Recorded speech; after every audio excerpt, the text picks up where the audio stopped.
Speaking of the microphone. Yes. Stars Jason Robertson and Wyatt Johnston to take your questions. Again, please raise your hand and wait for the microphone. Who'd like to go first? Mike on the right. Hey, Jason. How are you?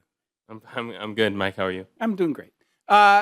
We've been through this before with the game one. We've talked about it even before game one. How do you guys bounce back? Is there just a mindset, or is it just it happens naturally?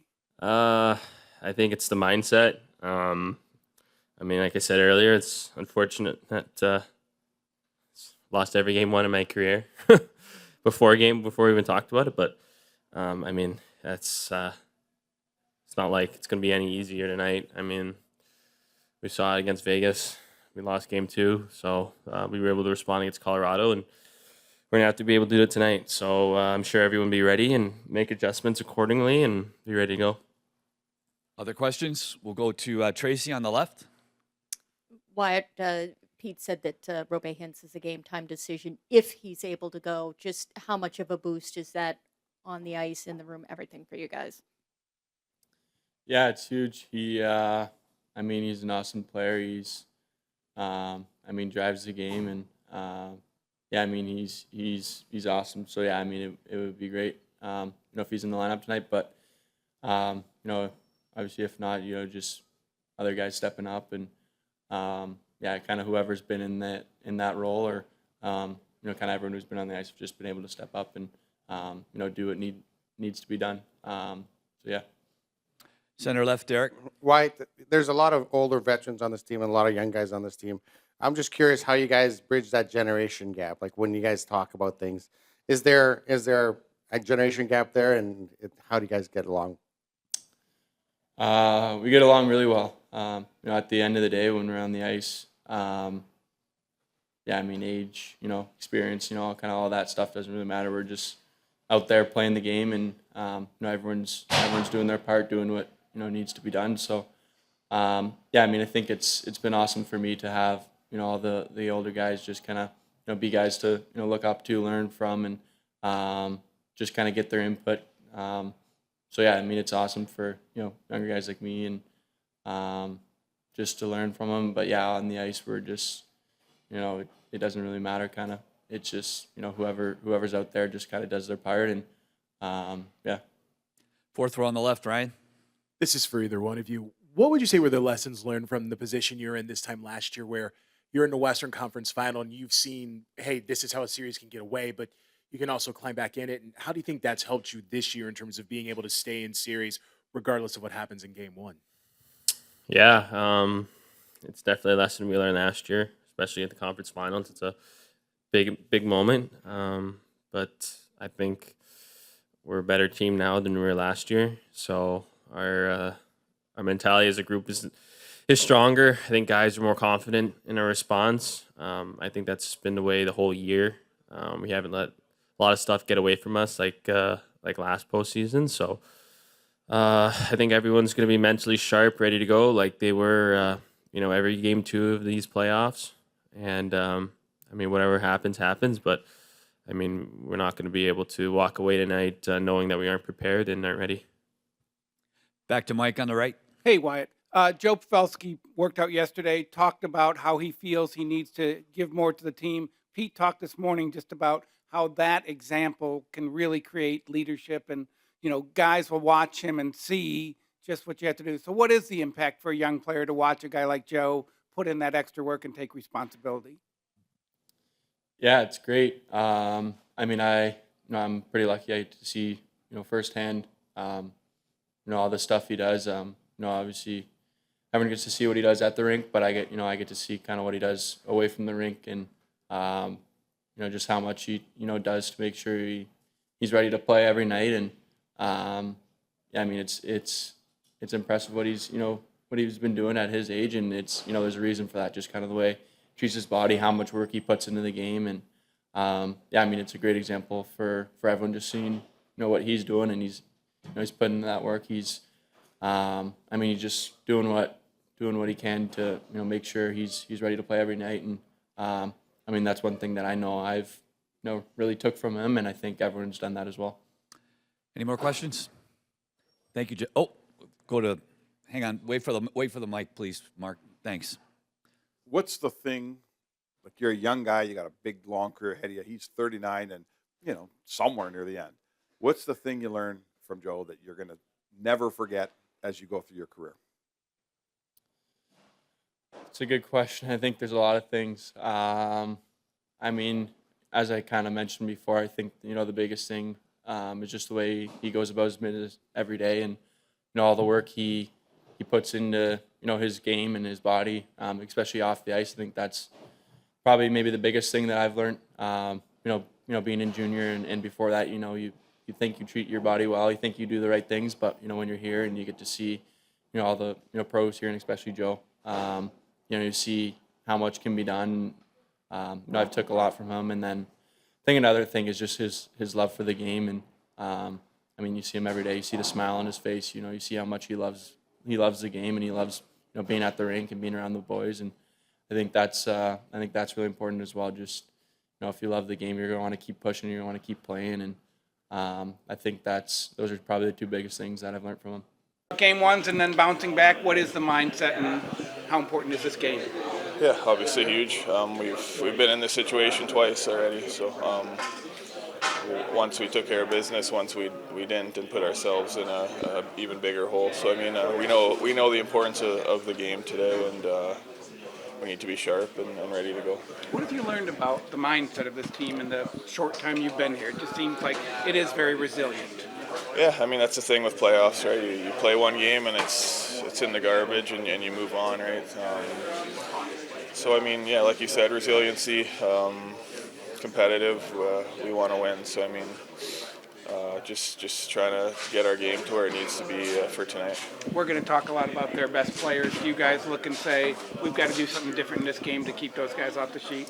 No, just need to be better. I mean, I need to be better. So I mean, we on the ice for 3 against for me. So I mean, I need to be a better player. But as far as trying to limit their chances, and I feel like we got our looks when we wanted to. We weren't able to capitalize on them. So I mean, sticking to that sort of the aspect of that game, the game plan that way is big for us. We talk a lot about the physical toll that the playoffs take, but the mental toll has to be pretty high when you know every shift you're going out there, you've got McDavid on the other side. Can you talk a little bit about how you prepare mentally and reset mentally between games too? Yeah, I mean, obviously game one didn't end how we wanted it to. I mean, every game, as I said, you play a game and then you get rid of it, and it's a new game, new day, new opportunity. So I mean, as I said before, we've been in this situation twice already. So I mean, we know the importance of this game tonight and how we need to be ready to start. The game one loss, is there anything in the room that have those previous series helped in getting you ready for a game like this? Yeah, I mean, it's unfortunate that we haven't been successful in game ones, but I think we've done a good job of moving past losses or moving past games that we weren't at our best. And, we know we're going to get the same game or even better from them tonight, so we got to be better, and I think we'll be ready. Pete's talked about getting to that Game 7 mentality. How do you do that? I mean, is it just once you're on the ice, it just clicks, or do you really have to prepare yourself? I think it's both. I mean, we have an intense and mature group here, so we know what level we have to get to. We know we weren't quite there in Game 1, so I don't think we have to, change things completely or anything, but we know we have to be a little bit better. What did you see from them? Obviously, their big names got on the board in Game 1. Is that, I don't know, put the radar up a little bit for whenever they probably was already up, but intensify it at all? Yeah, it's no secret. Everybody knows they're good players, and we know what we have to do when they're out there, or what we have to try to do to contain them. But they got on the board, but like I said before, you got to move past it and prepare for the next one. Good morning, Pete. Morning. Any more clarity on what Rupe's? I would call them game time decision. That's all we have. Taylor. Taylor. Hi, Pete. With the 5 power play opportunities you guys got in the first game. What did you go over film wise to help break through their PK? Yeah, I mean, they did a good job, and there's obviously things we can do better. I think some of the same symptoms of our 5-on-5 game crept into our power play. Just a little more desperation, a little more execution, a little more second effort. Center left, Ryan. Hey, Ryan. Hey, Pete, on the first half period or so of that game, you didn't give up much in the way of shots. From an even strength standpoint, do you feel like there's a formula that was in there that you can pull out for game 2? Yeah, I do. Yeah, I think there's a formula in there for sure.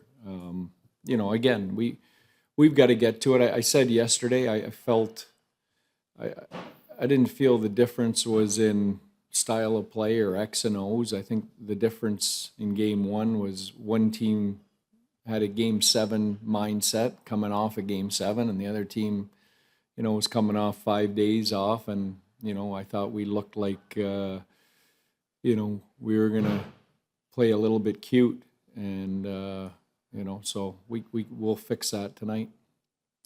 On the right, Mike. Hey, Pete, did you see anything on the power play faceoffs? They clearly got the advantage in the last game, and that's one of your strengths. Yeah. Just winning all faceoffs. I think even strength you guys dominate. Compete, Mike, compete.